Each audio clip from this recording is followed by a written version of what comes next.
What's good, guys? It's your girl Fats here. Hope you guys are well. Today we have a special guest all the way from Australia. You might have recognized her on Married at First Sight UK Series 9. I am joined by Polly. Hi, guys. Oh, I'm so excited to be here. How are you feeling? How's your day been? How's your week been?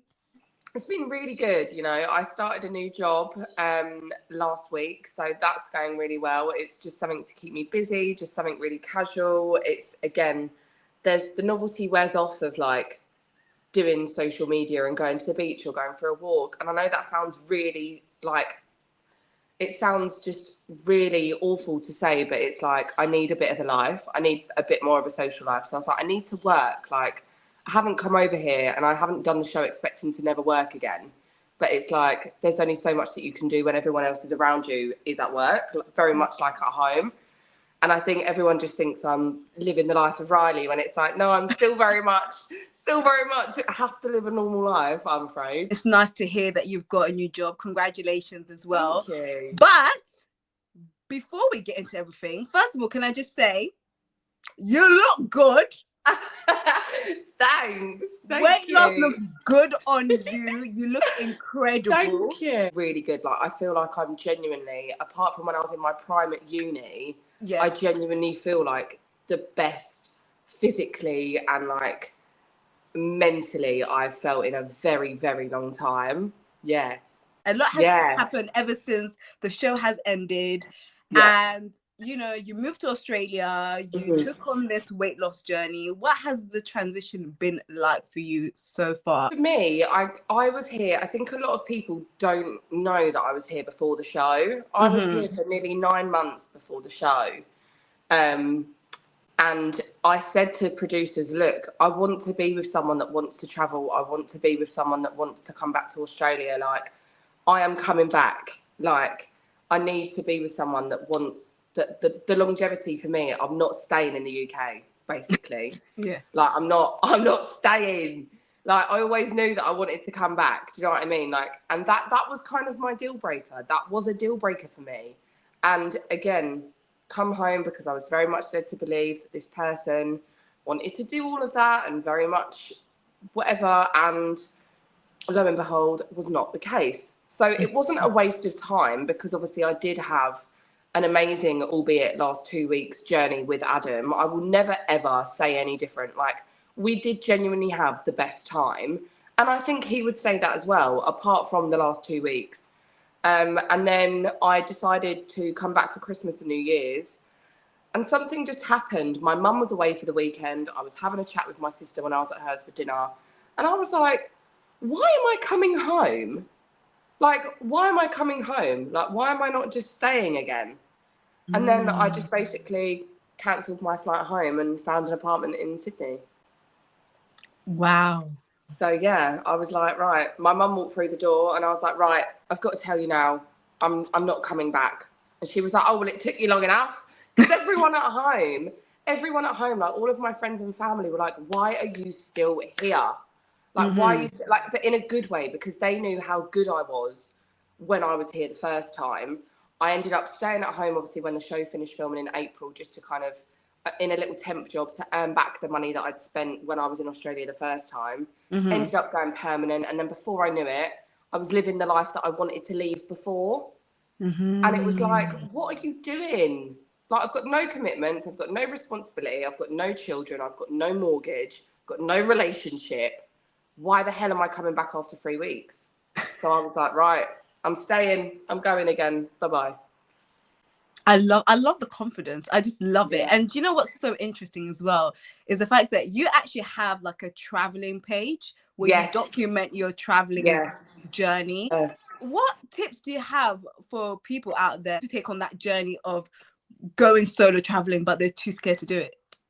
I think it's so hard because I do get so many people that say I'm so scared to do it on my own. For me, I have always loved doing things on my own, just down to sheer impatience. It's the ADHD in me. It's very much what I'm like. If you've told me that I need to be somewhere, then we're going. Like, I cannot as well if I want to go somewhere, don't get me wrong, I can travel with people, but I like kind of getting up, doing what I want to do. It's not that I'm not good at negotiating or compromising, but it's like, if I want to go somewhere to explore specific things, I don't want to go with someone that could potentially like change that.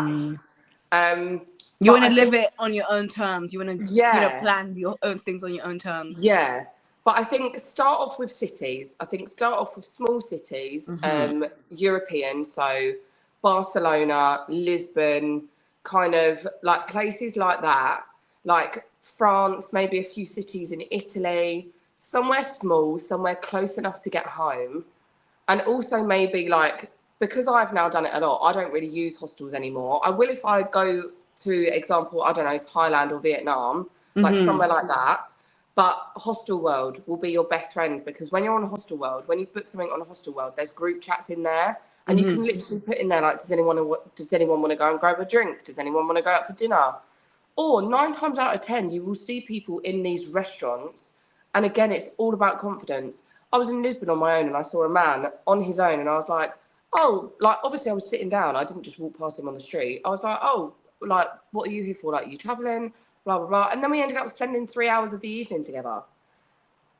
So it's one of those things where I'd say start small. If it's on your own and you want to start kind of dipping your toe into travel, start small and start close. Start somewhere, even if you are really, oh God, I'm not sure about this. Go to the Cotswolds. Do you know what I mean? Go somewhere even closer, but just so you're going on your own, because I think the hardest thing is people doing it on their own, when in actual fact, when they do one little thing on their own, it opens up a whole new different realm of just being like, right, I'm going here this week. Oh, who are you going with? No one.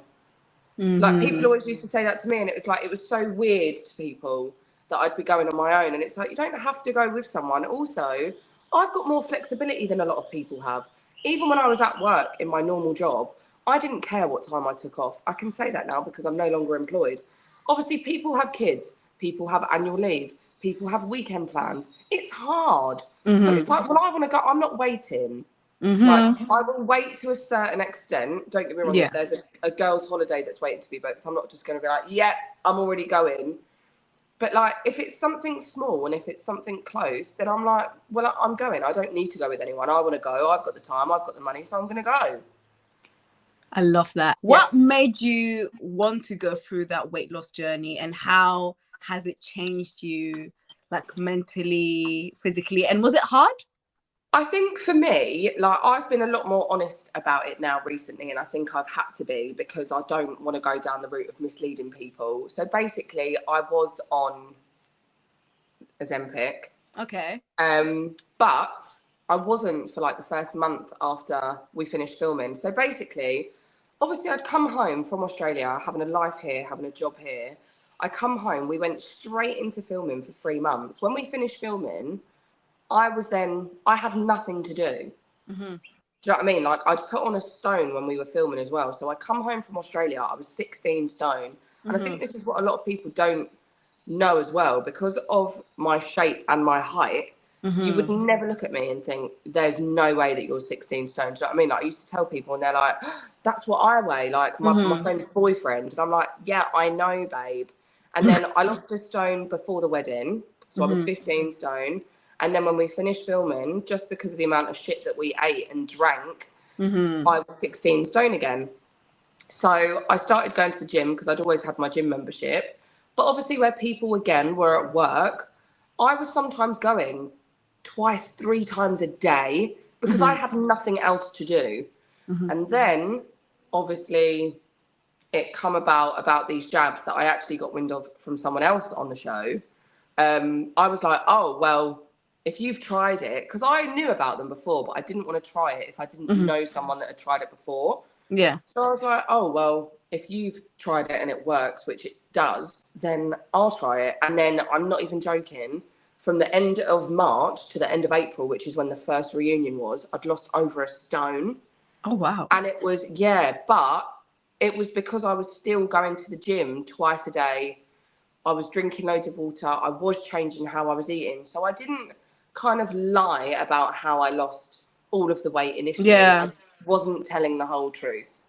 But I was on them for about 3 months, and I then got to my comfortable goal weight. Like, I got to my goal weight really quickly. Like, I think I got to 13 stone in about 4 months. Okay. And obviously that's huge, because sometimes it takes people nearly a year to lose half a stone. Do you know what I mean? Like, that was huge.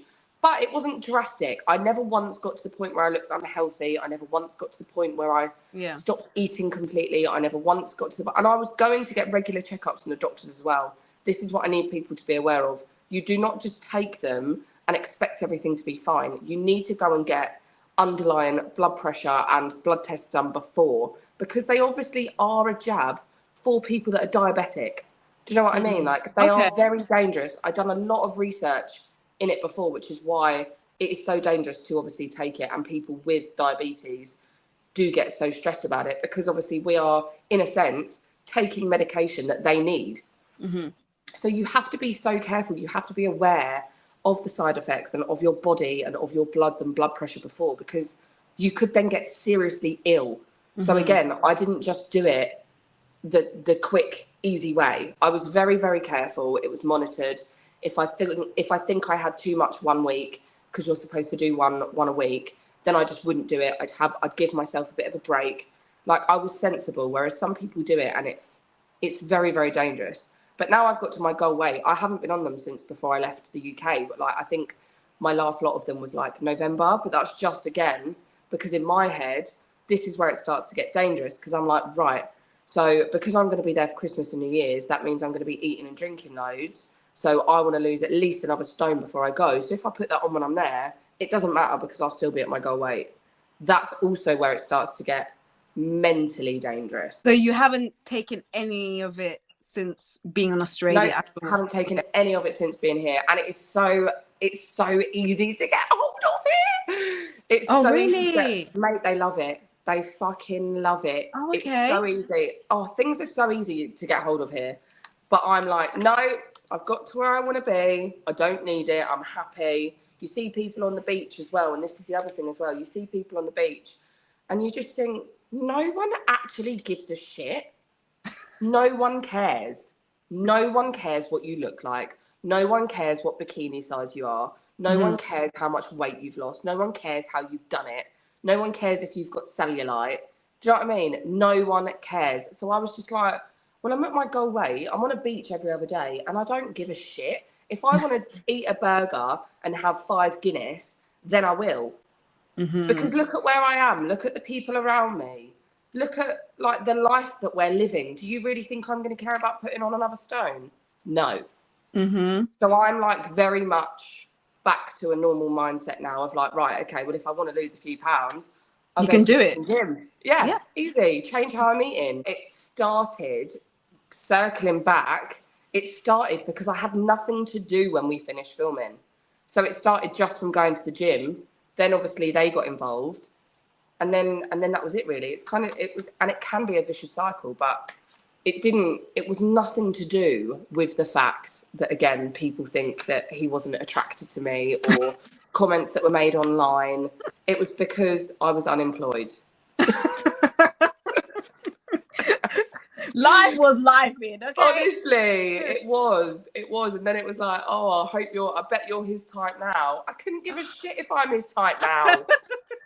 Like, I don't care. And it's just like, no, babe, it's because I was unemployed and I had fuck all else to do. You're here now. You look amazing. You look incredible. You hit your goal. Speaking of Australia, what's the dating scene like there? You know, is the dating scene is as bad as the UK? Are the men approachable? Give us the tea. Okay, so when I first got here, dating diaries. I should have started the dating diaries. When I first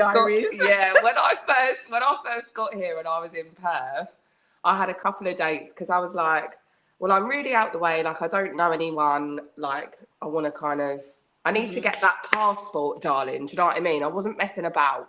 I was like, I wasn't messing about. I need to get that passport one way or another. So I was like, right, okay, let's go out.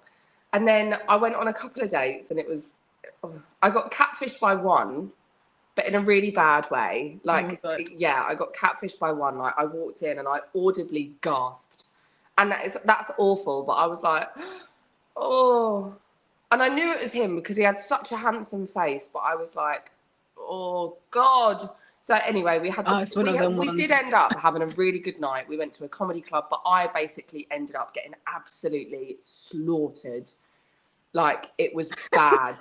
It was to the point where I had to send myself home. I was like, I need to go home. I've never done that before as well. But I was like, I need to go home. I couldn't even speak. It was bad.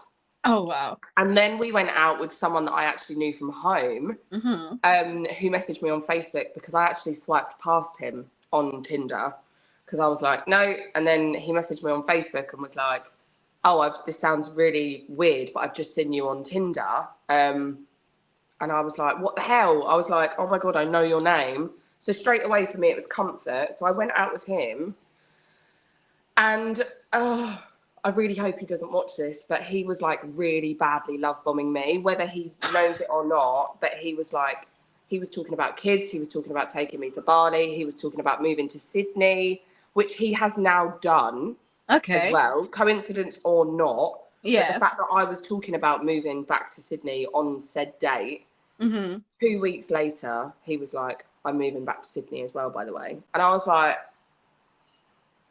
do I need to call someone about this? But weird.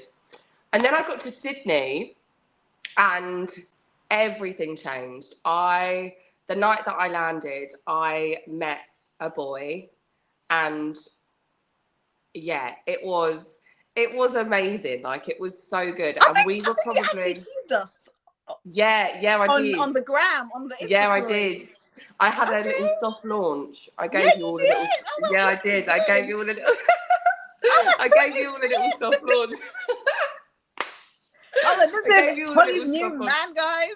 No, I know. I was like, do you know what? I'm not even gonna wait. Like, I don't care. Like, I'm not gonna restrain myself on what I want to do on my social media.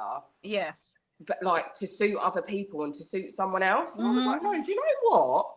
I'm actually going to put it up as if I'm just Polly with 4,000 followers before the show that no one gives a shit about. Yeah. Like, I'm happy. I want to let people know that I'm happy. Like, we didn't care. But yeah, it was really, really lovely. It was all laid out on the table, what we both wanted and what we expected from each other. And it was so clear, like, communication, like, we had the best time. And unfortunately, we're now not seeing each other anymore. Okay. But it's the first time as an adult where a relationship has ended and I've been so okay with it because of what we spoke about in the beginning. And it was very much, let's just enjoy each other's time for as long as we can, whether that's weeks, months, years, whatever. Like, I'm not seeing anyone else, you're not seeing anyone else, but we have both just got here. Like, let's just see how it goes. But we were dating with the intention that something was going to come from it. Okay. But he'd only arrived the week before me. And obviously, I met him the night that I arrived. And it did get, like, on date 2, it did get very relationship-y very quickly. And I think that's what kind of made us both back off slightly. But it just fizzled out. It was just one of those things. But it genuinely did just fizzle out. Nothing happened. We still speak.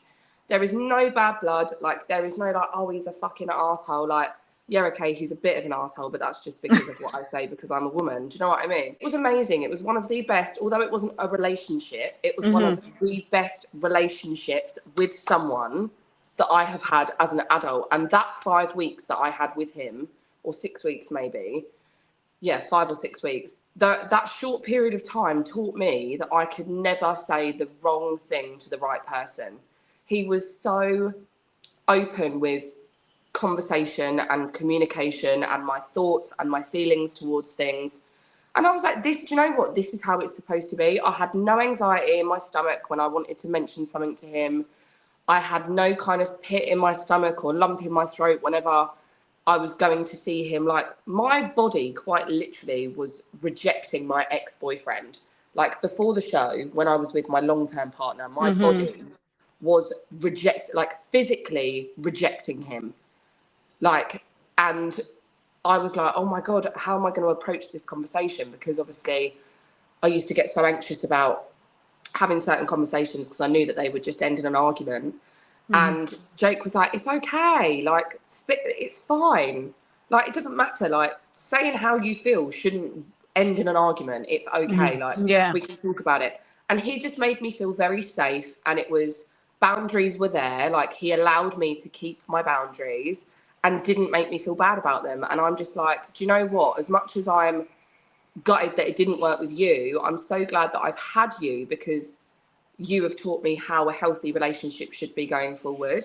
And that's why there is no resentment or no kind of dislike towards him, because as well it ended how it did. There was no argument. There was no kind of, it was just one of them. It was just one of them. It did just fizzle out, but it was amazing. And since then, I have gone on one date, because it has only been about 3 weeks since that finished. So I'm like, right, you little hussy, slow it down now. Slow it down. You know what I mean? Let's slow it down. When it, like, in theory, I was talking to my mum about it, and she was like, maybe just have a break. It is so different here in Australia, because like at home, I was always very much, I met someone, went out on a couple of dates, and then that's it. You decided if you wanted to be together or not. Whereas here, I'm dating so many different people, and that's okay. Like, I think a lot of people in this day and age think, oh, I can't believe you're dating loads of people. I was talking to my sister about it, and she was like, no, that's really bad. You shouldn't be doing that. And it's like, but I'm not, I've got to decide what one I want to be with, Phoebe. Do you know what I mean? Like, I can't just as you one, should. because then I'm wasting time with someone else. It's not like I'm sleeping with all of them at the same time. Like, I'm dating them, I'm going out, I'm having a drink, I'm enjoying someone's company. Like, it's okay to date multiple people. And I've never done that before at home. So I'm really enjoying, like I said to my mum, I feel like I'm living my Sex and the City era. Okay. Like, do you know what I mean? Like, that's what I feel like I'm living. Yes, I'm like, you should. It's exciting, because it's like, right, okay, like, we've gone out on a couple of dates. Do you want to be together or not? Do you know what I mean? Like, I've never had this. So it's really exciting, actually, and it's fresh. But the men in Australia, I mean, you can ask anyone and everyone that's here. The men in Australia are dogs. And I'm not even gonna get dragged for saying that. They are dogs. The dating honestly, trying to find a committed man anywhere in the world, but Sydney specifically, Sydney men are known for just being shits. Yeah. Oh, so do you know that Facebook group at home saying, are we dating the same guy? Yeah. There's one of them for every suburb in Sydney. Are we dating the same guy? Rosebery. Are we dating the same guy? Ranwick. Are we dating the same guy? Bondi. Like, it's... Oh, so it's worse as the UK at this point. Oh yeah, but it's more active. Like, at home, I was never like this. Like, I was never like, because obviously it's just people that I know, and I'm like, no. Or like, at home, everyone knows each other, and don't get me wrong, everyone knows each other here, but I don't. Okay. Do you know what I mean? So it's very new to me. But at home, I'm like, no, I went to school with you. No, friend's ex. No, friend's brother-in-law. You just know everyone. Whereas here, it's like, oh yeah, because you're none the wiser. You're none the wiser. Give it another couple of years, and I'll probably know everyone and be like, no, not having it. I need to find someone from fucking Fiji. Wow, I'm actually in shock. I thought you was about to tell us, you know what, I might have found a husband out here. No, I mean, I'm trying. I've always heard like good things about Australia. Like, what is it actually like living in Australia? Like what are the places like there? So, I mean, it's the same everywhere. Don't get me wrong. If you're not working, the cost of living, like, if you're coming to travel, it's great. Like, when I was traveling that first 6 months, I came out with the money that I knew that I needed. But then obviously when that stopped, and it was like, right, okay, I've kind of done what I wanted to do now. I need to work. But the thing is here is that people work to live, whereas at home, people like live to work. Yeah. And it's so... We're on survival mode here at this point. Yeah, and it's like, no one at home, you ask someone to go out for dinner on a Wednesday at 7 o'clock, and it's like you've just shot their nan. It's offensive. What are you doing asking me to leave my house after 5 o'clock in the evening? Like, sorry. I'm so sorry. Here, you finish work at like 4, 4:30. You come home, you get changed, you go straight out again. You go straight, and this is what I was on TikTok Live last night, actually, funnily enough, and they were asking me about like Australian reality TV shows, like, would I go on any? And there is none. Like, you've got Survivor, Love Island Australia, and I'm a Celeb Australia. They're the 3 and Farmer Wants a Wife. They're the 4 that I can think of off the top of my head that are not even that popular here, because they do not have shit reality TV like we do at home, because they are outside all the time. The kids' PE lessons are volleyball on the beach and surfing. Oh, wow. Do you know what? They're the kids' PE lessons. Oh, wow. And ours is in a sweaty gym hall. Do you know what I mean? And it's lifestyle. Like, I work to live here. Like, I enjoy going to work because I know what my weekends are going to look like and what my evenings are going to look like. If I'm not going out for dinner, I'm meeting the girls at the beach for a couple of tinnies and then going home and doing dinner and still getting home at a reasonable time. Like, when I was in Brisbane and I used to go out during the week, like, at home, I was like sitting there clock watching, like, oh God, it's 9 o'clock. Like, I need to get home soon because I need to have a shower, sort myself out. It gets to like 10:30, 11 o'clock here and you're like, I don't care. I don't care. Like, I don't care that I've got to be up at 6 o'clock in the morning, because of the environment that you're in and the people that you're with and the job that you have. Don't get me wrong. I'm now back in hospitality. I don't love it, but it's sociable. It's good money. And I like who I work with. So I enjoy going. And also it pays for my social life.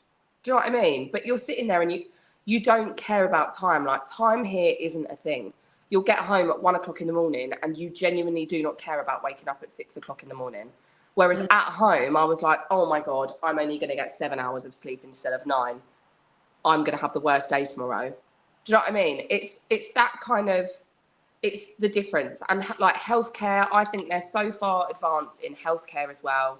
Like, their healthcare here is almost like our private healthcare at home. Like, that's just a standard for normal healthcare. Obviously, the travel that you can do, Australia is so big. Like, the travel that you can do on a weekend, if you've got nothing planned at the weekend, it's like, right, okay, let's go to Orange then. Orange is 3 hours away. You're still in Sydney, but it's 3 hours away. And it's like, you don't care. You mentioned to someone about going somewhere at home that's 3 hours away, and someone will go, oh, that's a flight to Spain. Okay, well, let's go to Spain. What's the problem? Like, journey and time, again, the length of time that it takes to get somewhere here, no one cares about. It's like, oh, it doesn't matter that it's an hour and a half. Let's go. Because everyone is just so easygoing and so chilled. And it's like, you mentioned, again, take Devon. People will moan about driving to Devon because it's 4 hours away, whereas people here will quite literally drive to Melbourne. Like, they don't care. It's mad being over this side of the world, because there's so many more places over this side of the world that I would have never have come to if I was just at home and wanted to go on holiday. Because I would think, oh no, sod that. That's well far. Like, I'd never think of like going to Fiji if I was just at home. Yeah. Like, never. Whereas when I'm here, I'm like, I can go to Fiji. Like, it's so different. It's so different. But honestly, like, the cost of living, yes, is expensive. And again, you have to be on the salary or the wages to obviously be able to live, because it is expensive here. But like I said, when you're earning that money, the wages are also double. So for example, like the job that I was on at home, that was 27.5 a year, I'd be getting minimum 40, 50 grand for that here. Oh, wow. Yeah. Oh, wow. So it's nearly double. Like, I know people are, oh yeah, but it's just as expensive. And it's like, yeah, but your average receptionist job here pays 65 grand. Whereas at home you're looking at 12.5. Like, yeah, it's mental. But you're supposed to enjoy your life. I feel like in the UK, it's like you're constantly on the go. Even if you want to have that life that you have in Australia, you can't, because you're constantly thinking, bills need to be paid, rent needs to be paid. So the fact that you've mentioned all of that in detail is like, it's a very eye-opening thing, because you're supposed to enjoy your life. You're not supposed to like go to work just to pay bills. You're supposed to be out there, just live your best life. And I think the common misconception as well is that I'm now having a lot of people that are shocked that I'm working. And it's like, you don't come off the show and never work again. I never done the show. Don't get me wrong, it would be great to never work again. But I didn't do the show. I didn't expect to come off the show and never work again. I'm not that naive. Like, I'm a little bit, but not that naive. Like, Yeah. and I said to my parents, like, if I can get what I can get out of it for a couple of years, great. But realistically, let's be honest, the Australian one's on now. The new one starts in September. We are going to soon be forgotten about unless something else happens for one of us where we're then on the telly again. So it's like, get what you can out of it for the first year, 18 months. And yes, there is money in social media, but it's not going to last forever. You've just got to like make the most out of it and get your foot in the door and make the right contacts in that first period of time. But it's like, why are you shocked that I'm working? I've worked since I was 14. Like, I'm a bit confused. And this is the thing. I think people think it's like Love Island. People think it's like Love Island where you come it's out of nowhere it near. and you get like a 25 grand brand deal with White Fox. And it's like, no, babe, it's a completely different caliber. Yeah. I'm telling you now, if I could have done Love Island and then come out and got that and never worked again for the next however long, like you get people that go on there that are like 22 that come off and they are pretty much set for life with one job that they do after the show. Obviously, you'd want that. Do you know what I mean? Yeah. But that's not the case. They weren't the cards that I was dealt. The cards I was dealt was MAFS. And yes, it was great. Absolutely loved it. But that's not what you get off the back of a show like MAFS. It's a completely different audience. It's a completely different reach. And it's a completely different type of show than Love Island. So it's like, what did you think I'd be doing after Married at First Sight? Like, do you know what I mean? Unless we stayed together and had one of those whirlwind romance stories. But even the people that have been successful from the show is still very much like, okay, well, where are they? Name them. That's a good point. Who are they? What are they doing? Nothing of relevance because they're not seen. Whereas obviously people from Love Island, we're still seeing from season 3. Yeah. Do you know what I mean? So it's so different, so different. You've just got to be lucky. If you're lucky enough, great. But it's almost like, I don't know what everyone else expected to happen that was different to what I thought was going to happen. Good point. Now, speaking of the show, it's been a while since the show has ended. Yeah. When you look back at the episodes, when you look back at the show, when you look back at your time in the experiment, you know, do you feel like there are certain things you would have never put up with in a relationship on the outside world? You know, in terms of like some of the things that happened, like when you look back and you're like, yeah, I would never ever put up with this. No, see, that's really hard for me to say no to, because Paul said to me, like, do you have any boundaries? And I was like, Paul, I don't even know what a boundary is. Like, I genuinely feel like I would have put up with anything and everything with someone that I really liked. And all you've got to do is look at my last relationship that I was in for 6 years to know that. Like, I feel like I was blind to a lot of stuff just because I wanted to keep that person and I wanted to stay with that person. So I just didn't know what was disrespectful, what was tolerable, what was rude. Like, it was just like, oh, whatever. Like, you're just being a fucking idiot. Do you know what I mean? When in actual fact, it was like, actually, that's really fucking disrespectful. And I don't think you should be doing that. Like, looking back at it, when I was watching it back, I was like, oh my God. I was like, you idiot. I was shouting at myself at the telly saying, you're an idiot. Like, what are you doing? Like, if this was my friends, like, if that was any of my friends, I'd be fuming. But again, I know you would. Yeah. We've seen the way you defended your friends. So I know. It's the typical, like, what are you doing? Like, I give all this good advice to my friends that are in shitty relationships, and then there's me probably living the worst one. And it's like, oh, Polly, like, but I think surprisingly, I've learned to be more vocal. As you well know, getting vocal to other people and other people's businesses and relationships and stuff. When it's my own, I'm like, yeah, this is all great. Do you know what I mean? Like, where's my voice box when it comes to me? One of my best moments from you, which was TV Gold, is when you dashed the drink. Oh, at the reunion. I was like, yes. When you watch that moment, how do you feel about it right now? Good. Deserved. Very, very deserved. I will never, ever changed my thoughts and feelings about how he was at that dinner. He was absolutely disgusting from start to finish. He was vile. He came in with the intent of getting so pissed, because this is what he used to say to me as well. I am going to throw him under the bus here. He used to say to me at dinner parties, like, if we had a bad week, he'd get really pissed, or he'd act really pissed. And this gave me the ick big time once, and again, saw past it. He was like acting up in the holding rooms, absolutely smashed, so he didn't have to get voxed after, because he knew that in the vox after, they were going to ask him some really hard questions. And he said to me when we got home, when he was coincidentally sober as a judge, oh, if you get really pissed, they can't vox you. Like, they don't want to vox you. Oh.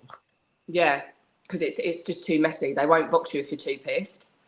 And there was one night where he said that to me, and I was sitting at the table at the reunion, and I was thinking, I know exactly what you're doing, because you want to say some shit to me that you don't want aired because you are too drunk. Because also as well, if you're too pissed at a dinner party, they'll cut down how much airtime you get. Again, because of the fact that it's just not good. Apparently, I found out as well that he was drinking vodka in the holding rooms upstairs. And I just thought, you've got like this because you are obviously very angry about something that you want to come at me for, and you don't want it to be shown. So he wanted, like, I think he'd come in there with a game plan of like, I'm just going to get absolutely fucked because I know that they won't be able to show it. But they had to, because obviously it wouldn't have had any context behind it. But yeah, he was absolutely disgusting, and I'm not being funny. If it was off air, I probably would have done a lot worse. Because I have had validation from nearly everybody watching that. That was not okay. Yeah, it got very, very messy. For me, it was, how dare you? The biggest thing for me was, like I've said to everybody, if he would have mentioned that and we weren't sleeping together or didn't sleep together, then I wouldn't care. It's the fact that he mentioned that specific conversation and slept with me after. He slept with me after that conversation that we had. When it comes to you and him, it's the fact that he always had a lot to say about you, but he would still be intimate with you. So it's like, that doesn't make any sense. You know what I mean? This is what I mean. And it's like, I then had a few comments, funnily enough, on my Instagram after saying, oh, it's really weird that you track when you had sex. And it's like, what? So it's weird when you track your ovulation, and it's weird when you're tracking when you're on your period, yeah? Like, what? Like, I had so many comments were like, that is a very normal thing to do. Yeah. And I was like, thank you. It is a normal thing to do. Yeah, it is like, a normal thing to do. So I was like, hang on, I'm not going to again look like a weirdo for saying I tracked it when I tracked my periods, because that's a very normal thing to do when I don't have my phone, don't have my normal cycle. Me and all the girls were on the same cycle after about 2 weeks. And I wanted to track when I was having sex because I needed to know when I was ovulating. It's as simple as that. I actually said, why won't you just sleep with me? But and the thing is, you don't even have to justify that. He shouldn't even be mentioning that in front of everyone. No, but this is the thing. And it was like, you say it like that, and that wasn't how that conversation went. I'm more than happy to tell everyone what the conversation was actually.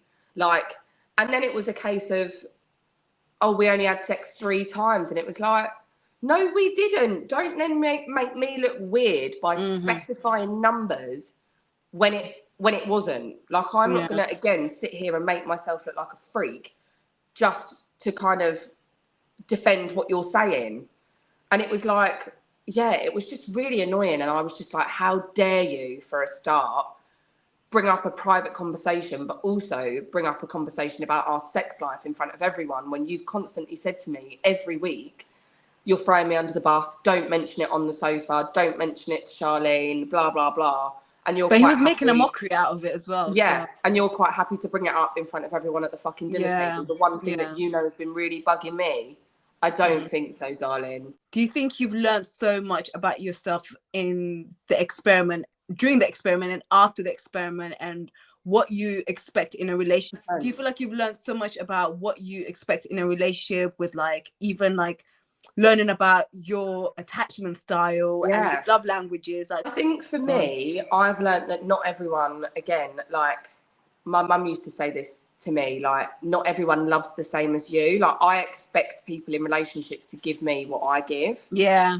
And I am such a caregiver. Like, I'm so nurturing and I'm so loving and I'm so thoughtful. Like, I spend a lot of money on people that I love. Like, even Alfie and Leah and Layla. Like, I spend money on people that I love. Do you know what I mean? Because I like to make them feel a certain way. Like, I like getting stuff for them. And that's just how I am. Like, and with a partner, it's 10 times worse. Yeah. Do you know what I mean? So sometimes people might think that it's a bit too much. Some people might think that I'm a bit mothering just because of how I am. And it's like, I've learned that not everyone loves the same as me. So I need to be open and vocal enough to say, like, what is your kind of love language? Like, what's your style of, what do you like to receive and what do you like to give? Do you know what I mean? And that's, again, like, I've learned that it's okay to ask these questions really early on because they're just general questions. They are just general questions. Like, if you got asked on a first date, what's your love language? You wouldn't think anything of it. I wouldn't sit there and think, that's a fucking weird question to ask. I'd think, oh, okay. I'd actually think that's a very emotional, intelligent question to ask someone. And also, it's a nice, different conversation than what's your dog called? So it's like, it's nice. Like, it's nice to have those kind of conversations. But I think for me, I think patience with someone that I know has a different kind of style, like a love language style, and maybe patience with what they want out of a relationship. Because again, I am very intense. I am very quick. I am very like, that's it now. We're locked in. I want to be with you. So I do need to I need to be more chilled. Basically. I think you've got more of an anxious attachment style. Oh, I do. 100%. I do. But I don't know where this has come from. And this is, again, a conversation that I've had with both of my parents. Like, yes, they've split up. They split up when I was in like year 7. But my dad has never been an absent father. Like, he has always been there. If he's not at my sister's, he's at my mum's. Always. He's always been at all of my dance shows. He's always taken me to football. He's there. He's there at every Christmas. He's there at every birthday. I see him multiple times a week when I'm at home. It is almost like they have never split up. They just don't live together, basically. That is basically what it's like. And this is what I said to my mum. It's not even like I've been around unhealthy relationships to have formed that. So I don't know where it's come from. And I think it's genuinely come from my relationship with my ex-boyfriend. Because I never had any of that before Pete. I never had any of that before him. And it was so tumultuous and we were so young. And there was a lot of other issues involved. And I think because of the on and off and how we were, and the back and forth and the kind of splitting up and getting back together and then the other stuff with your friends and everything, like, I think it's developed from there. And I think that has given me a real complex with wanting to hold on to something that I shouldn't. And I think, but I've definitely learned that is what I am. I definitely am anxious attached, 100%. And I've learned as well that since that relationship with Jake, since being here, like, I've seen a couple of other people and I'm just not built for casual relationships. Yeah. Like, I'm absolutely not built I'm like that. I'm a lover girl. Yeah, I am. I really, really am. And like, something happened with someone a couple of weeks ago and I basically called him out on it. And I was like, look, I don't give a shit what position we're in. Yeah, okay, this is what we are. No strings attached, whatever. I'm not your missus. Crack on, do whatever you want. Respectfully, what you've done is rude. Morally, it wasn't there. And I'm not dealing with it. And I cut it off. And it was a very casual thing. It was a very casual thing. But I was like, what you've done and what I've seen and what I've heard is disrespectful. Regardless of whether we're together or not. Yeah. This is the situation we're in. You respect that. And it wasn't. And I cut it off. And I was so, honestly, the girls were like, I'm so proud of you. Like, that was amazing. Like, obviously, because some of my new girlfriends didn't know me before the show or have watched me on the show that I'm now friends with. And I've kind of filled them in on everything. So they know very much how I am now, especially after Jake and especially after dating a couple of other people. They're used to me now. Do you know what I mean? But when I told them that I'd kind of cut it off after seeing what I'd seen and got sent from one of the girls, they were like, oh my God, I'm so proud of, because I'd be like, I wouldn't tell them, and I'd go back to it, and I'd be like, oh yeah, like, yeah. Myself in that position anymore. Like, it's done. Like, it doesn't matter if it was just that. I've been brave enough to speak up and say, actually, what you've done was fucking out of order, and I'm not tolerating that. No matter what situation we're in, I'm not tolerating it. So I'm getting better. Yes, girl. I'm getting better. We've all been there. I feel like it's like a thing where you learn from some of the experiences. So it's not something like you get it straight away. No. But I wanted to ask you, obviously, like, are you working on becoming secure, or, and you know what? There's nothing wrong being a lover girl and giving. I know. You know, there's nothing wrong with giving. And as us women, we're just nurturing. Like, that's something that we do. So I feel like there's nothing wrong with that. It's just some people, they just don't deserve it. And the thing is as well, like, I don't know why it's become such a thing to be like that. Like, I was talking to my friend Lucy about it the other week when I was staying at hers. And it was like, why has it become so, like, not frowned upon in a way, but like, why can we not just be how we want to be with someone openly and wholeheartedly without thinking, oh God, am I going to scare them off?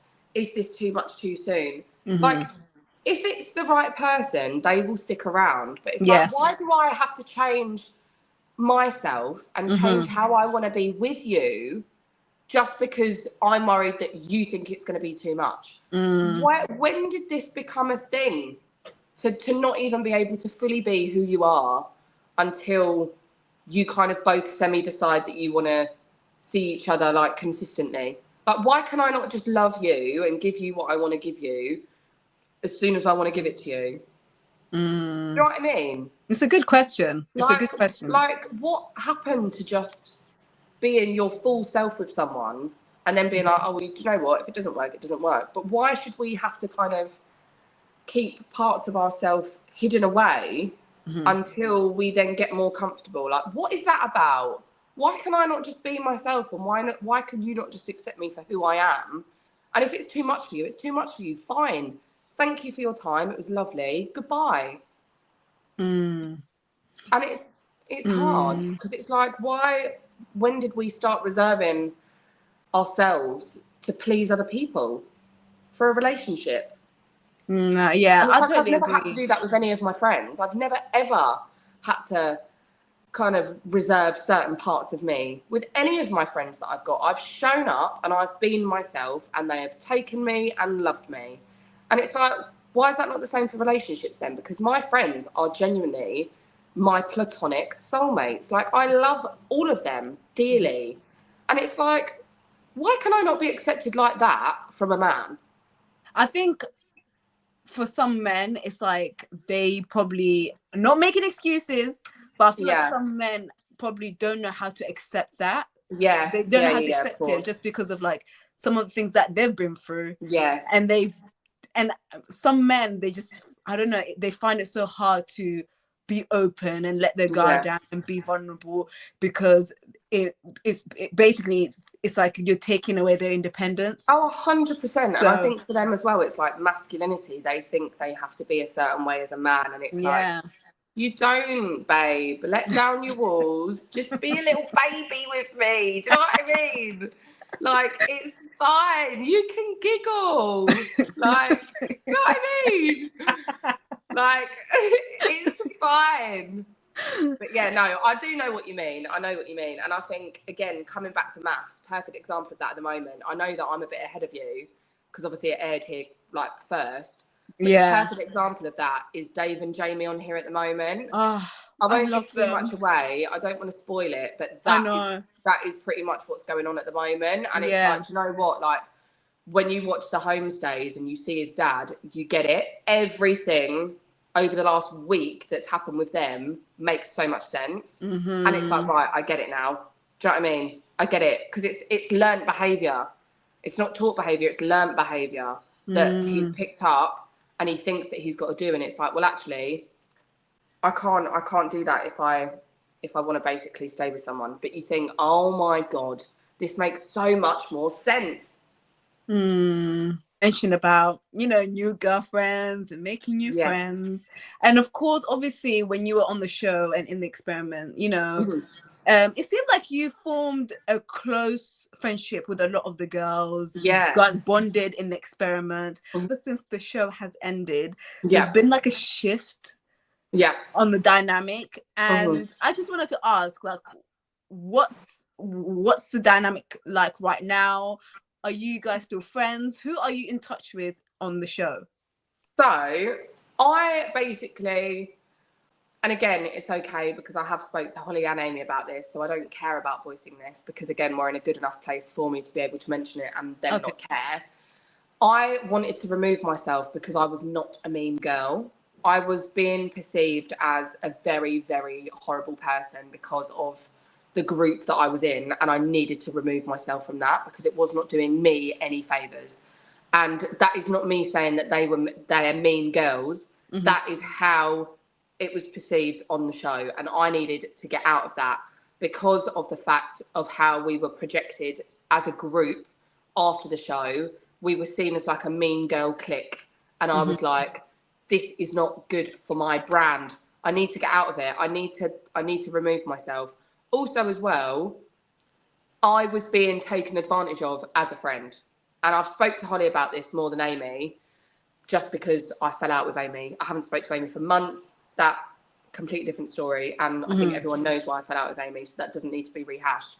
But me and Holly are very, very different. Me and Holly straight away had that sister relationship. I can talk to Holly about anything, and I can say to Holly, that really pissed me off. Like, why did you say that? We are open enough to do that. We don't beat around the bush with each other. It is we're both very strong-minded, like, honest women. And she will say to me, Paul, what the fuck are you doing? Do you know what I mean? And I'm like, well, hang about. And then at the end of the conversation, love you, bye. Do you know what I mean? Fine. But I just said to Holly, I feel like I was taken advantage of, and I still very am much being taken advantage of now, because you know that I'm loud, you know that I'm honest, you know that I will speak up. Like everyone else, even at dinner parties, everyone else was talking about something, and I was the one that got made to look like a twat for it because I was the one that mentioned it, or I was the one that brought it up. And everyone was like, oh my God, Polly, I can't believe you've done that. I can't believe you've done this. And it's like, well, everyone else is talking about it. So why is it taking me to bring it up? It was always me. And I think they used me to their advantage sometimes, especially on social media, when they were getting all the shit. And I was literally on my phone at work 24/7, deleting comments, blocking people, removing comments that had anything to do with them. But yet the other way round, where was my defence from any of them? I had no defence from any of them. They were not doing what I was doing for them, for me. Watching back the series, do you feel like with some of the things that it played out, did it make you feel a certain type of way about certain people, especially the people that you were really close to as well? Yeah, it did.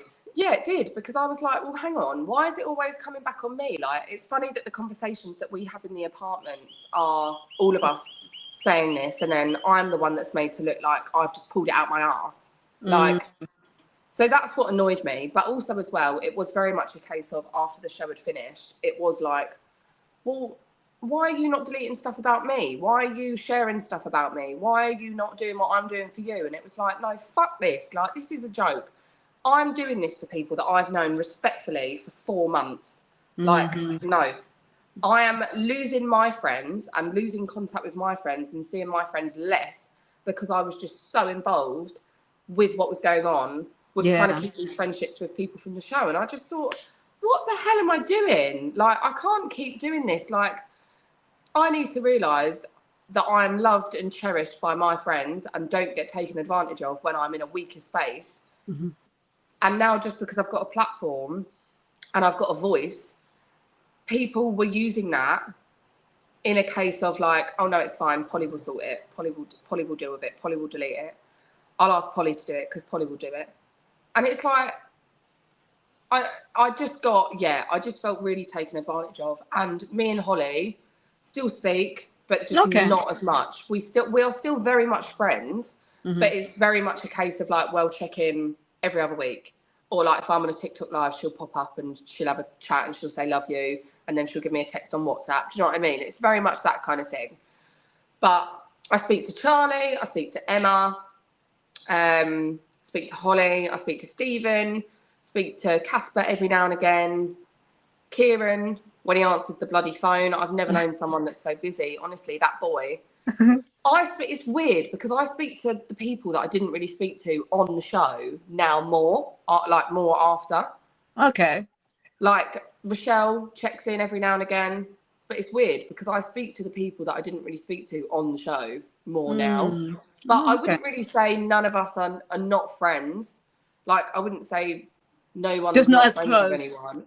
Yeah, we're just not as close, but that happens. And I think people need to understand that as well. Like, when you come out, you are all like, we had that group chat, even after Final Vows, that group chat was still going with all of us in it, even though we knew what happened at Final Vows. We knew what happened at the reunion. We were chatting in the group chat when the episodes were on.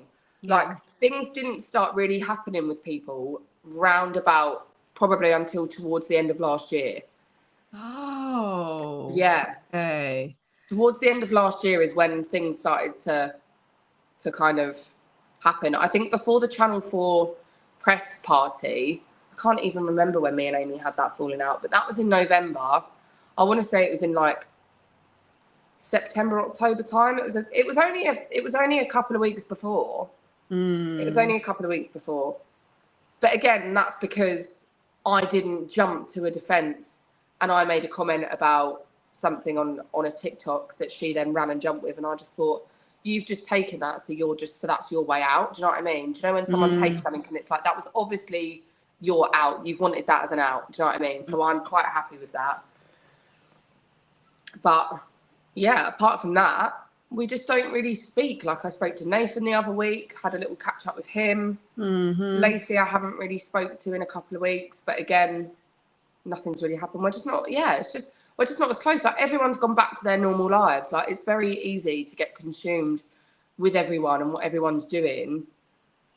But then it all goes back to normal. And it's like, okay, like, I'm grateful that I've got all of these wonderful new friends in my life that I've shared this amazing journey with that you would never share with anyone else. Yeah. And I think that's the other thing as well. Like, I'm so content knowing that all of us are just not as close anymore, but knowing that I can still pick up the phone to any of them and still be able to have a conversation, obviously minus a couple. But it's nice because I just think how nice to look back on in a few years and be like, oh yeah, look what they're doing. Like, oh, I spoke to her recently. Like, you don't ever want to fall out with people that you've shared such an intense experience with. So I think for me, I'm more happy just not being as close instead of not friends with someone. But I wouldn't say that any of us are not friends.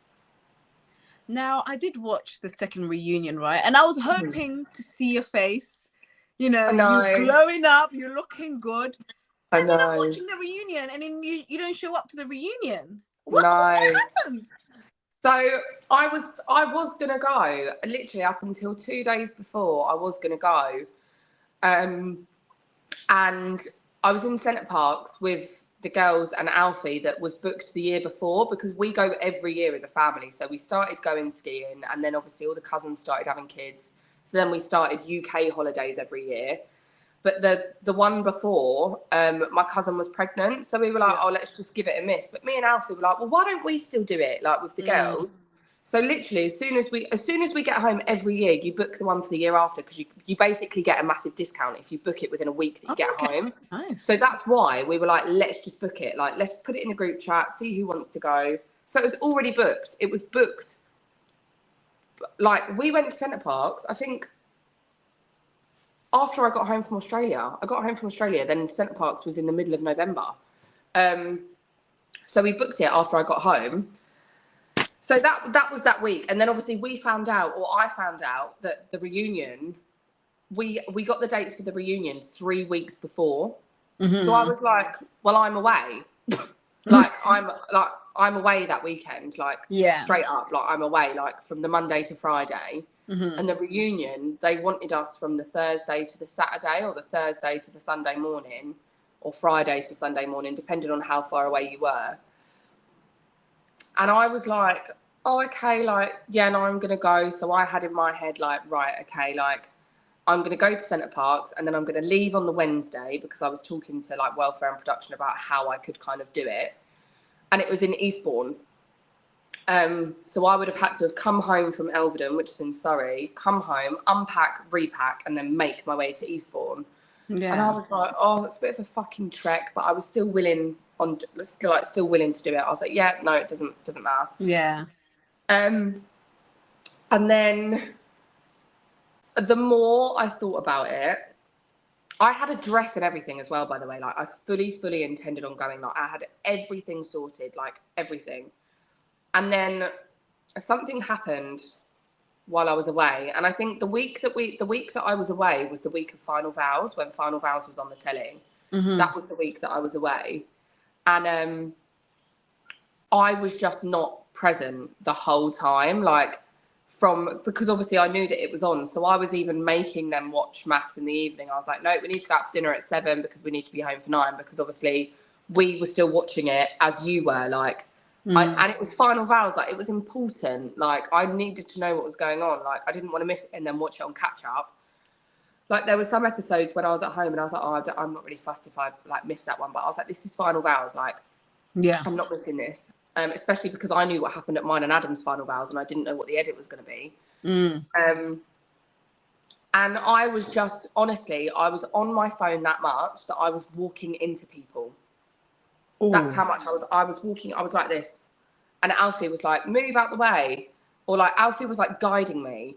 And like, Leah was like, can you put your phone away? Like, it was really bad. Like, I won't lie. It was really bad because obviously all the social media stuff, we had photos to put on every day. We had comments from the episodes. And it was still very much in like the cycle of what was going on.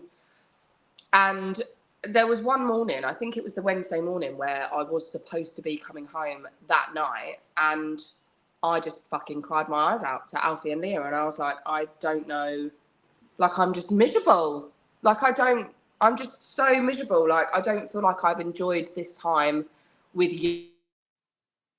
I've given it my whole attention. Like, I feel like I've missed out on so much because I'm here, but I haven't physically, like, or mentally been here. Yeah. And I was like, do you know what? I'm not going to go. And actually, it was a phone call from my mum. It was a phone call from my mum, basically after one of the episodes, saying, I do not want you to go. And I was like, why? Like, I was still like quite adamant on going. And she was like, I just don't want you to go. She was like, I just think you're going to get shit if you go and you're in the position that you are with Adam. It's just going to be 10 times worse, blah, blah, blah. And then even after that phone call with mum, I was like, okay, whatever. Like, I'm not going to listen. I'm still going to go. And then I was walking back. And as I was walking back, I just burst into tears. And I was like, no, do you know what? Like, mentally, I've come so far since the show. Do I really want to put myself back in that situation that I put myself in April? And it was like, especially because obviously at the time as well, there were the rumours going around about Amy and Adam. And I just thought they are going to be waving a red flag in front of a bull if I decide to come to this reunion. And I know that that's what they were doing. I know that that's why they were so pushy on it. And they offered me more money, and they offered me a car to come and pick me up from where I was. And they were adamant. They wanted the edit. Yeah, no, they did. Two producers rang my mum and one welfare to be like, we need to, like, to try and basically persuade my mum and manipulate my mum to get my mum to kind of, because I was like, look, I don't care, right? If it's one thing about me, if my mum says that I'm not doing it, I'm not doing it. I'm not going against Susan. Sometimes I will, if it benefits me. But if it's like in a good way, I'm like, my mum's a fucking scary woman. You try and do you know what I mean? Yeah. So I was like, no, she's really fucking adamant on this. And I was like, no, my mum said I can't go, so I'm not going. That's literally what it was. I felt like a teenager when they've been knocked for after school. It's like, no, my mum said no, sorry. I was like, no. She didn't know. But they tried doing everything in their power to get me to go. And as soon as I made that decision and it kind of all stopped, I then gave my phone to Alfie or Leah, and I then fully immersed myself in like the last 3 days of Centre Parks, and it was so much better. And I said, like, I'm so sorry. Like, I didn't sit everyone down, but we were having dinner.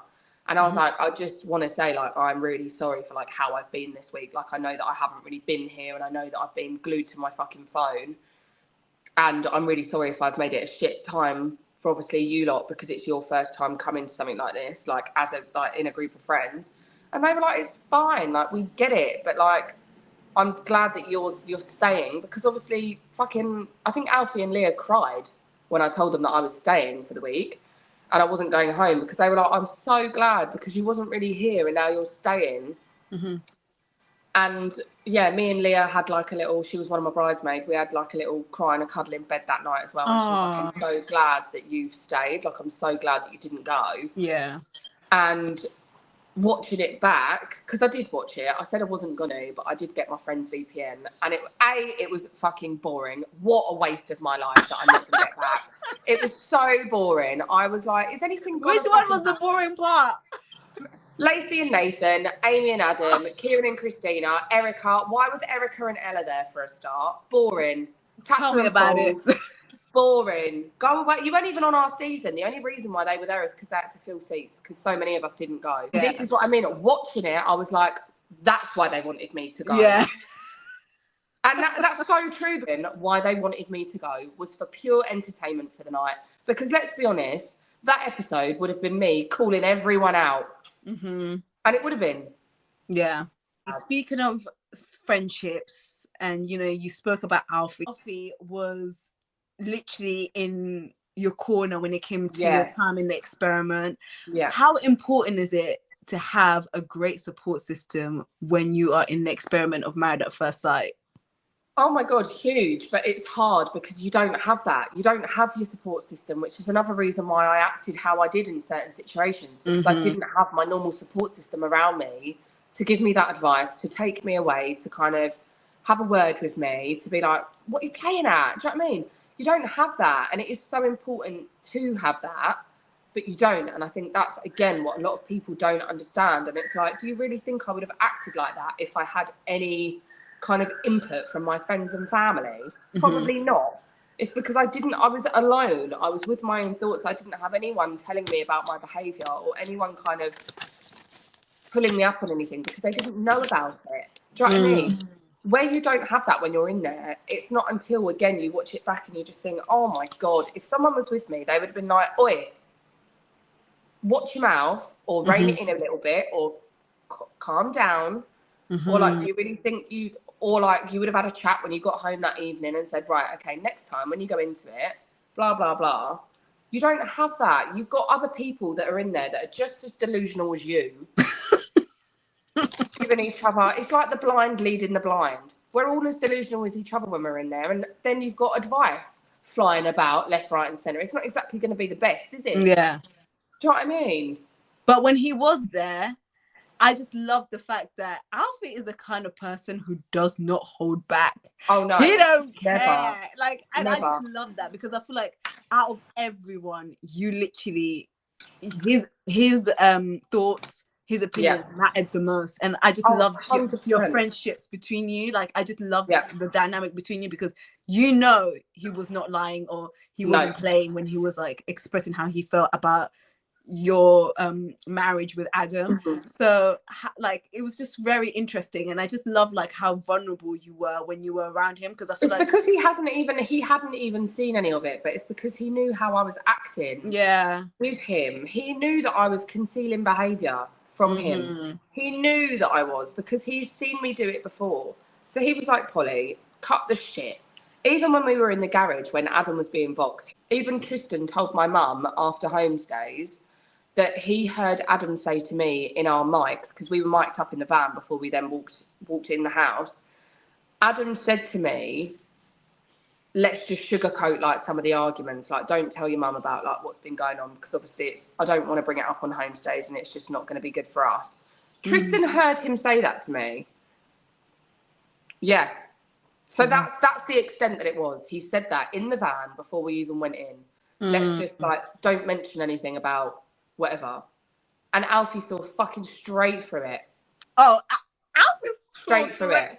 Alfie saw straight through Adam from the wedding night, wedding day. Yeah. From the wedding day. But like when Tristan told, or when my mum told me that Tristan told her that, I was like, see, Tristan didn't tell my mum until after homestays. Tristan didn't tell my mum until we'd finished filming. Like, I was on FaceTime to him And we were then talking about everything, because obviously it doesn't matter when you're off the show. But she was like, oh. And I was...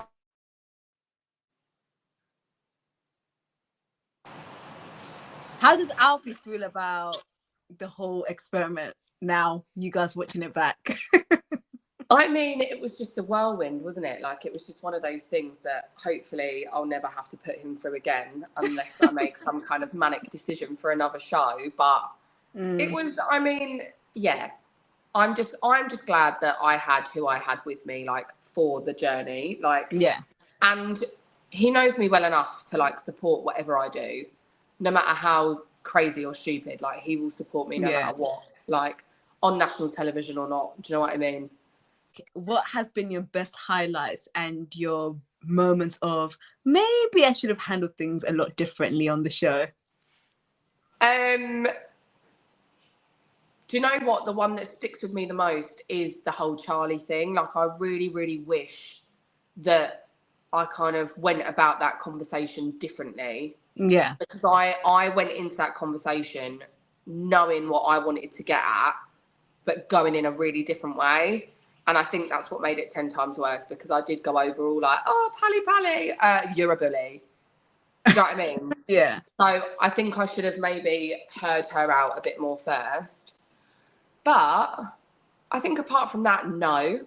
I am who I am. I did what I did, and I reacted how I reacted.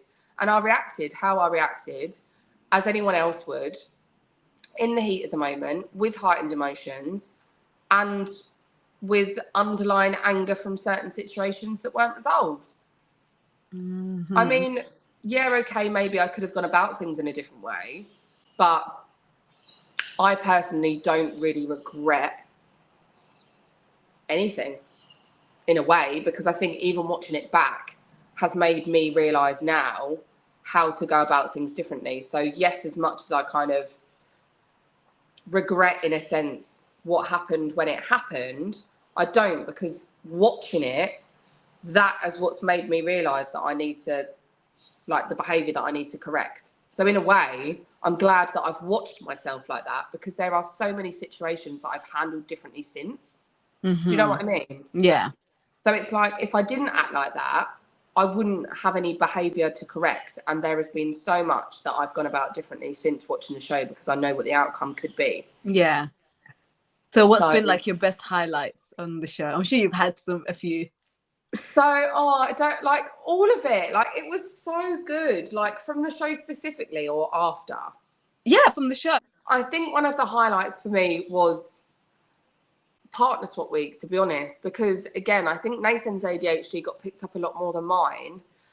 But I was, in that time that I had with Nathan, I was just myself.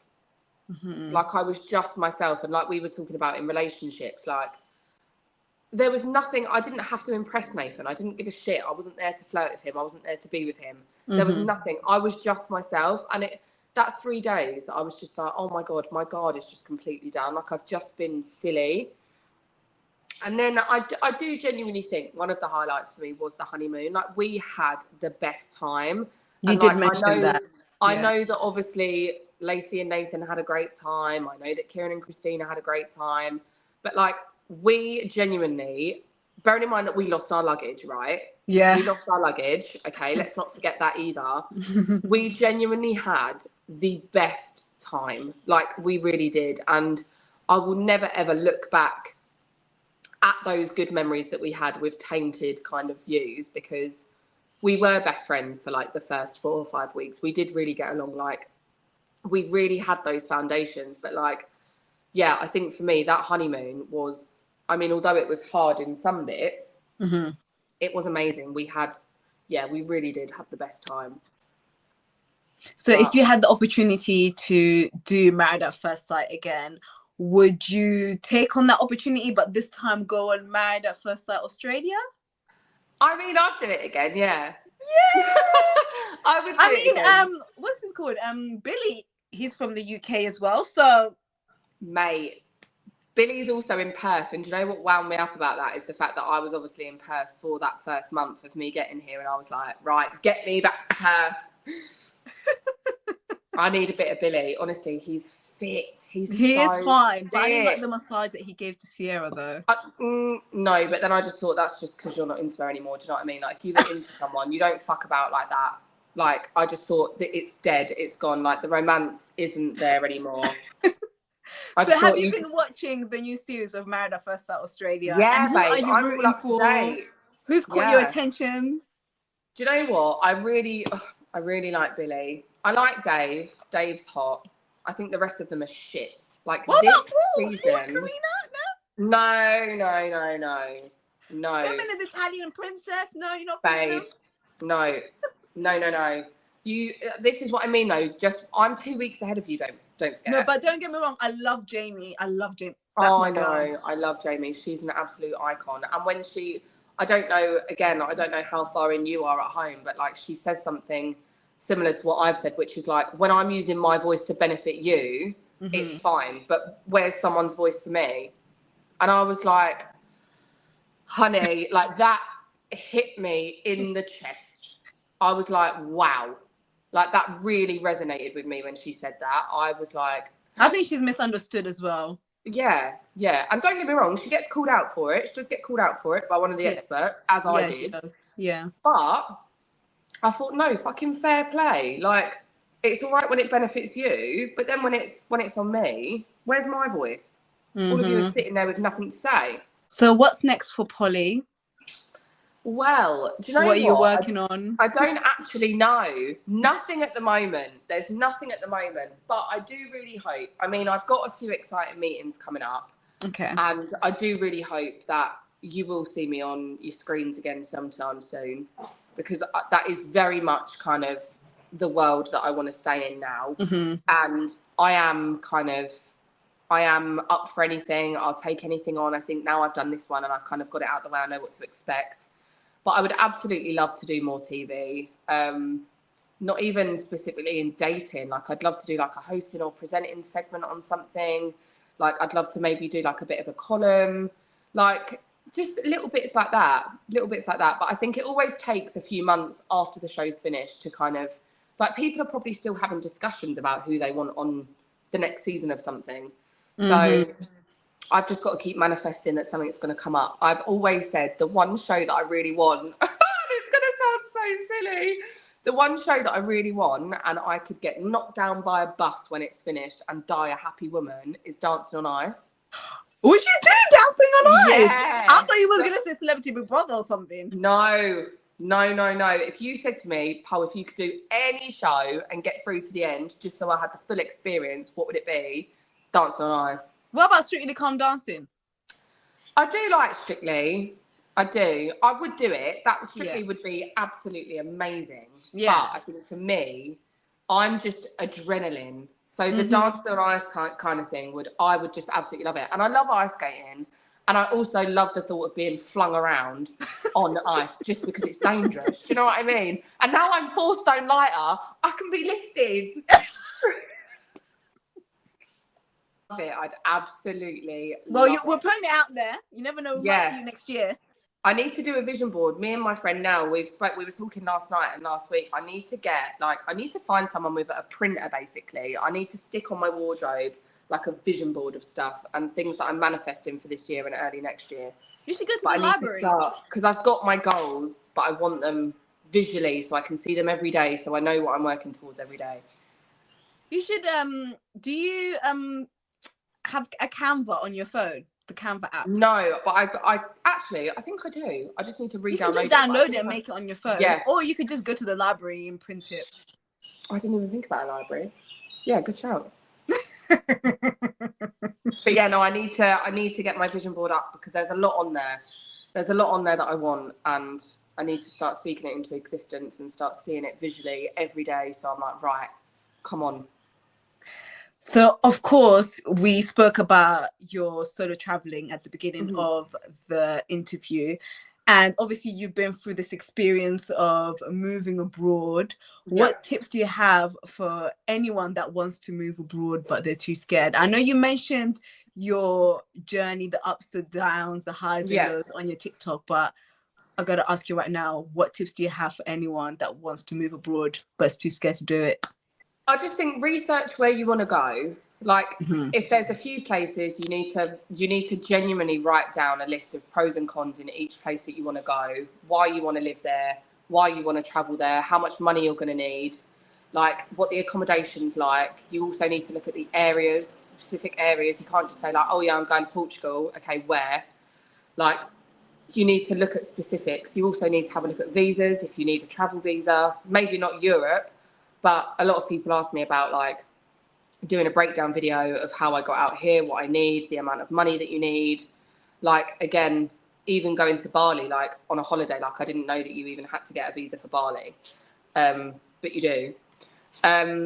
Just start researching as much as you can first, instead of just thinking like, oh yeah, I'm going to go.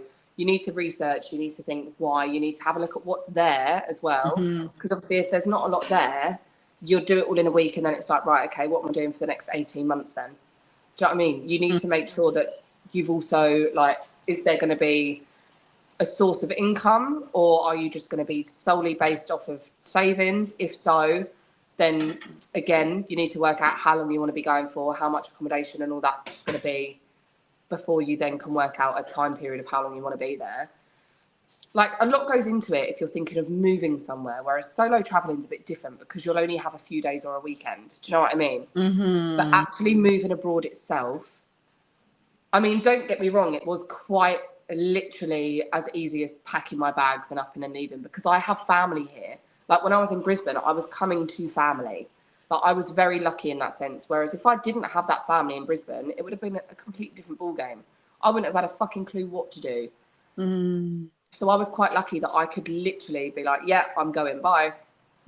Yeah. Whereas obviously if I didn't have that, like, I'm quite lucky that, again, I'd done that in Perth. Like, I've got a family friend that was in Perth that I was with for that month. So it was quite literally like, right, okay, right, I'm going. Because I knew that I had somewhere to go.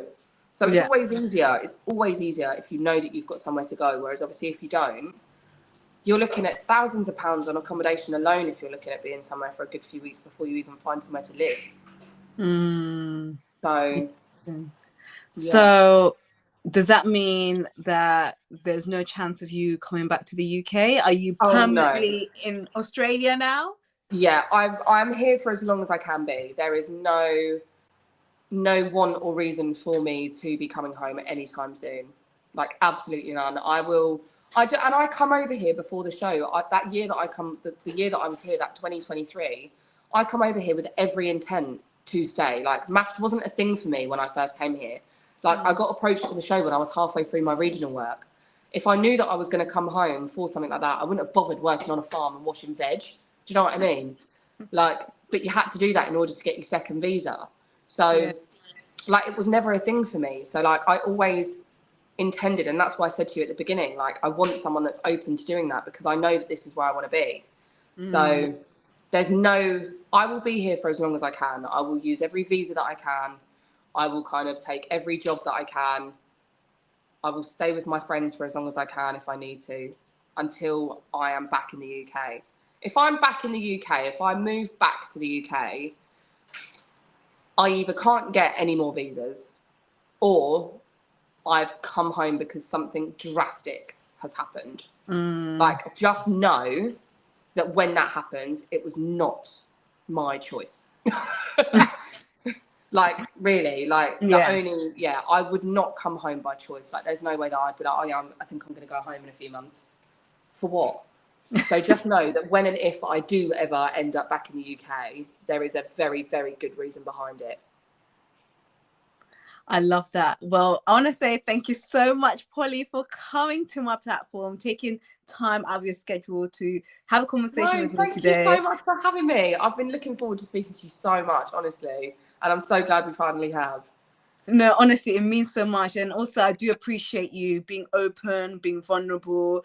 It's been nice watching your journey, the growth from where you started on your journey on MAFS to seeing you today, and just being so open. And I really appreciate it. It actually means a lot to me, because I've been wanting to speak to you, but now that we've got it out of the way, this conversation was amazing, and I'm really proud of you, and you look amazing. You look stunning, and just keep going, and we're so excited to see you back on TV again. Yeah, no, I'm excited. I'm excited. You'll be one of the first to know, trust me. And congratulations once again on your new job as well. Thank you, my darling. I'll speak to you soon. Thank you so much for having me. Thank you for coming. Have a lovely weekend. Bye.